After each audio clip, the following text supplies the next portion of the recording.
They say, "There is no blessing greater than the coming of the Messenger of Allah, peace be upon him." And we respond, "You are absolutely right, but celebrate it in the way the Prophet ﷺ himself taught us." In Sahih Muslim, when the Prophet ﷺ was asked about fasting on Mondays, he said, "That is the day I was born and the day revelation first came to me." So how did the Prophet ﷺ commemorate his birth and the Quran's revelation? By fasting on Mondays. This was his way of expressing gratitude, combining both the joy of his birth and the joy of the Quran's revelation. And let me share something remarkable. The verses in Surah Yunus that people often quote about rejoicing in Allah's mercy. These verses were revealed specifically about the Quran. Allah says, "O mankind, there has come to you an admonition from your Lord, a healing for what is in the hearts, a guidance and a mercy for the believers. Say, in the bounty of Allah and in His mercy, in that let them rejoice. It is better than all that they accumulate." 10:57-58. Now connect this with the hadith of Sahih Muslim. The Prophet combined both rejoicing at his birth and rejoicing at the Quran by fasting on Mondays. This tells us something very clear. The Prophet ﷺ celebrated his birth by celebrating the Quran. So the real festival of the Quran is not mere slogans or rituals. It is to live by it, to recite, "You alone we worship, you alone we ask for help in every prayer," and then not call upon saints or the dead for help afterward. True celebration of the Quran means living upon its message of Tawheed. And the true celebration of the Messenger is to love him, honor him, and carry forward his mission. And I am not saying this from myself. Allah makes it clear in Surah Al-A'raf, verse 157. This is a verse every Muslim should reflect upon in this month of Rabi al-Awwal.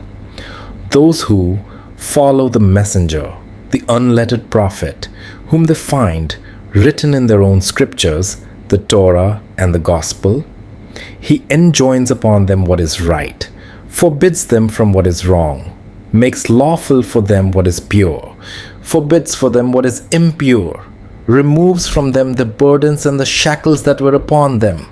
So those who believe in him, honor him, support him, and follow the light which has been sent down with him, it is they who will be successful. This verse gives us our responsibilities as his ummah. First, to believe in him. Second, to honor him. Third, to support him in his mission. And finally, to follow the light revealed with him, the Quran. This is the true purpose of commemorating the Prophet's birth, to carry forward his mission. But what about the current way of celebrating? Historically, this entire practice of formal Mawlid gatherings only began in the 7th century Hijri. Before that, it did not exist in this form. It was first introduced around the year 604 AH, during the time of a ruler from the Ayyubid dynasty, a descendant of Salahuddin Ayyubi. During the 7th century Hijri, there was a ruler known as al-Malik al-Muzaffar. On the occasion of the Prophet's birth, he organized special gatherings and invited scholars. In these gatherings, scholars were honored and served, and one of them even wrote a book on the blessings of celebrating Mawlid. From that point onward, a tradition began nearly 800 years ago. For the first 600 years after the Prophet's passing, this practice of Mawlid in its current form did not exist. Even prominent scholars such as Imam Ahmad Raza Khan Barelvi wrote in Fatawa Razviya that if something began 600 years after the Messenger, how could it be considered obligatory? And how could one who does not practice it be called disrespectful to the Prophet, peace be upon him. Yet, despite acknowledging it as permissible or recommended, many later attached it directly to matters of faith. Something that was not practiced for 6 centuries was now tied with belief.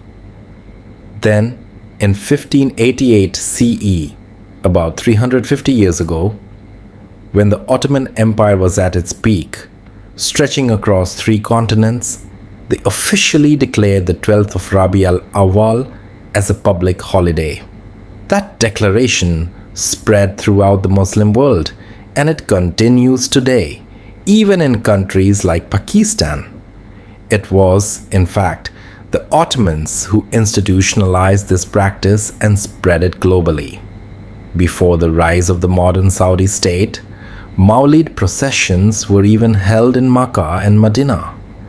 Shah Waliullah Dehlawi himself records that when he visited the Haramain, he personally witnessed Mawlid processions. All this continued until 1925. For example, when al-Muhannad ala al-Mufannad was compiled, an objection was raised that standing during Mawlid gatherings is an innovation. In response, scholars of Deoband clarified, "We fully accept Mawlid. In fact, Mawlid is a great matter. How could we oppose it when we even consider the mention of the Prophet's mule and its urine as a means of blessing? Our only objection is to the act of standing during Mawlid." At that time, they openly declared that they had no objection to the gatherings themselves, only to certain practices within them. Even scholars like Imdadullah Muhajir Maki, in his Faizlahaft Mas'ala, wrote that Mawlid was something they themselves used to attend. It was only later, as divisions deepened, that stricter positions were taken, especially under the influence of reformist trends. But historically, both Barelvi and Deobandi elders were descendants of the same Ottoman tradition, and in those times, Mawlid gatherings were widespread, seen as acts of devotion, not misguidance. Even today, in Medina and Makkah, many local Arabs still host large-scale Mawlid events, complete with lighting and celebrations. Because they are native residents, the Saudi government cannot prevent them. But the fact remains, this practice began in the 7th century Hijri and was then adopted by the Ottomans. And now, anyone who does not follow this later practice is branded as disrespectful. But if that logic holds, then would it not apply to the Khulafa al-Rashidun as well? Did Ali ibn Abi Talib, may Allah be pleased with him, who ruled from Kufa for 5 years, ever organize annual Mawlid gatherings in the Grand Mosque? Who recited poetry there? Who led the processions? Who organized the charity meals? When these questions are raised, people dismiss them. But the reality is clear. If something did not exist during the time of the Prophet ﷺ, his companions, or the early generations, then it cannot be labeled as mandatory later. This practice, which began in the 7th century Hijri, became widespread among Sunnis. Meanwhile, the Shia also introduced their own innovations. For example, one of their rulers, Sultan Qalawun, vowed that if his needs were fulfilled, he would build a dome over the Prophet's grave. Thus, in 678 AH, he constructed a wooden dome over the Prophet's grave. At that time, it was white in color. The now famous Green Dome came much later under the Ottomans, and many saw his action as blameworthy. In fact, some said he was punished for it.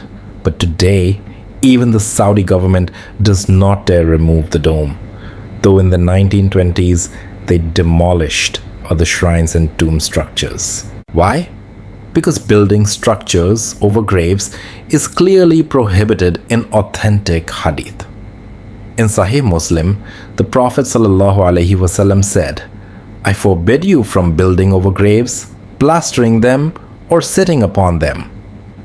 Despite this, centuries later, a dome was constructed above the Prophet's grave. But in reality, the Prophet ﷺ was buried inside the chamber of Aisha. May Allah be pleased with her, not beneath any dome. The dome itself came much later, in 678 AH.